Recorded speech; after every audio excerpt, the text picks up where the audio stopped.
বন্ধুরা, বিড়ালের বাবাটি কেন চুল কাটতেছিল আর ছোট বাচ্চাটি সে দেখতেছে আর হাসতেছে। তারপর এই চুলগুলো নিয়ে ছোট বাচ্চাটি চলে যায় একটি ল্যাবে, গিয়ে চুলগুলো পরীক্ষা করে এটা দিয়ে একটি কেমিক্যাল তৈরি করার চেষ্টা করে। তারপর অনেক চেষ্টার পরে সে সফল হয়ে যায়। সে সফল হয়ে এই কেমিক্যাল গুলো নিয়ে সে এক কাজ করে ওর মার মাথায় ঢেলে দেয়। আর ঢেলে দেওয়ার পরেই অনেকগুলো বড় বড় চুল হয়ে যায় ওর মার মাথায়। এটা দেখে ওর বাবা প্রচন্ড রেগে যায়। রেগে ওকে বাড়ির বাইরে বের করে দরজা লাগিয়ে দেয়।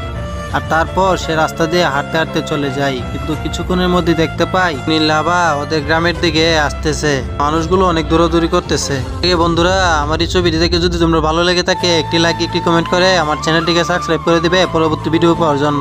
তারপর ছোট বাচ্চাটি যে কেমিক্যাল বানিয়েছিল সেই কেমিক্যাল দিয়ে ওর মাথায় ও চলে যায় একটি রকেট নিয়ে অগ্নির উপরে যাওয়ার পর সেই অগ্নির আগুন কিছুক্ষণের মধ্যে লিভিয়ে দেয়।